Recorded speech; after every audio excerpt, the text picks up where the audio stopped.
Les segments sont un outil de Excel 2013 qui facilite l'utilisation des filtres.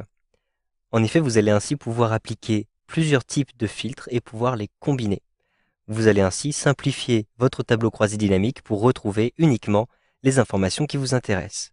Par exemple, ici, vous le voyez, j'ai un tableau croisé dynamique qui me permet de retrouver pour chacun de mes clients, j'ai leur nom ici sur la gauche, la somme des achats qu'ils ont effectués avec les prix de toutes taxes comprises, qui sont donc synthétisés avec la formule somme. Je souhaite maintenant filtrer cette liste-ci en utilisant par exemple les critères de date et les critères de département de résidence de ces différents clients. Je vais donc me rendre à l'intérieur de l'onglet Analyse à l'intérieur de ce ruban. Ensuite, je vais me rendre ici sur Insérer un segment. Donc vous le voyez à cet endroit-ci. Un simple clic.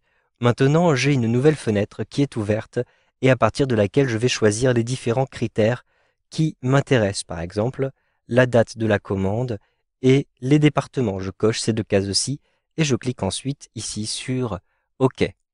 Maintenant, vous le voyez, j'ai deux segments qui apparaissent. Ce sont des boîtes de segments.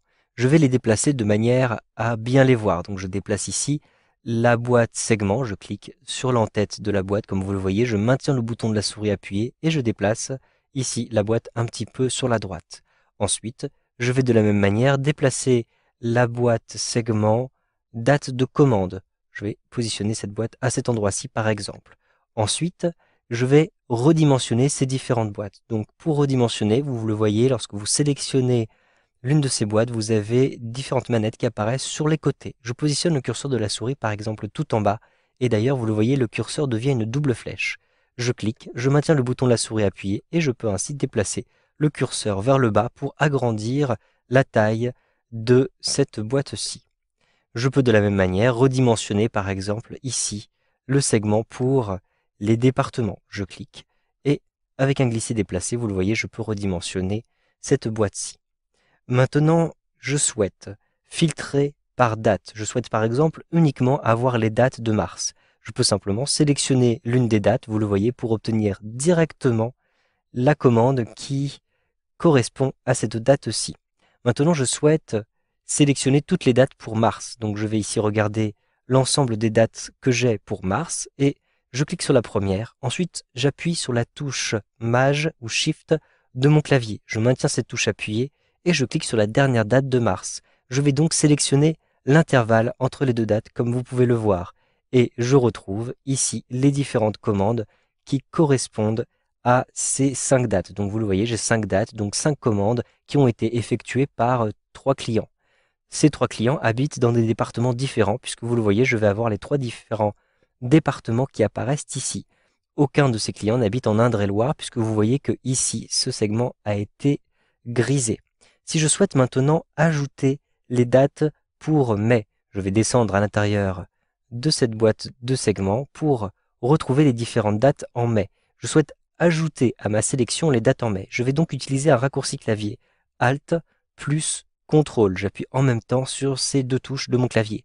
Ensuite, je sélectionne une à une les différentes dates pour mai, comme ceci. J'ai donc maintenant sélectionné toutes les dates pour mars, mais aussi pour mai. Et d'ailleurs, tous les départements, vous le voyez, sont représentés à cet endroit-ci. Je vais retrouver les différents clients qui donc correspondent à ces différentes commandes. Maintenant, je souhaite masquer par exemple les commandes pour le Loiret. Donc je vais sélectionner le premier département et j'appuie sur la touche Maj, je sélectionne le troisième département de manière à sélectionner ces 3 départements-ci. J'exclus donc le Loiret. Je vais donc retrouver ici, à l'intérieur de mon tableau croisé dynamique, les différents clients qui correspondent à ces 3 départements pour ces différentes dates. D'ailleurs, vous voyez que certaines dates qui correspondent à des commandes qui ont été faites dans le Loiret ont été du coup grisées, c'est-à-dire que ces différents filtres ont bien été combinés. Si je souhaite maintenant supprimer l'un de ces filtres, par exemple, je souhaite supprimer le filtre des dates. Donc je vais ici simplement cliquer en haut à droite de la boîte de segments sur la petite croix rouge. Un simple clic. Et donc toutes les dates sont sélectionnées. Cependant, j'ai toujours des dates qui sont grisées parce que ici, j'ai toujours un filtre qui me permet d'exclure les dates pour le Loiret. Donc si je clique sur la petite croix rouge comme ceci, je vais retrouver l'ensemble de mes commandes. J'ai donc maintenant toutes les commandes puisque je n'ai plus aucun filtre. Si maintenant je ne souhaite plus utiliser les segments, il me suffit de sélectionner les différentes boîtes et d'appuyer sur la touche Supr ou Effacer de mon clavier. Je sélectionne la deuxième boîte comme ceci et j'appuie sur la touche Supr ou Effacer de mon clavier pour supprimer ces différents éléments. Vous savez donc maintenant comment insérer un ou plusieurs segments dans un tableau croisé dynamique avec Excel 2013.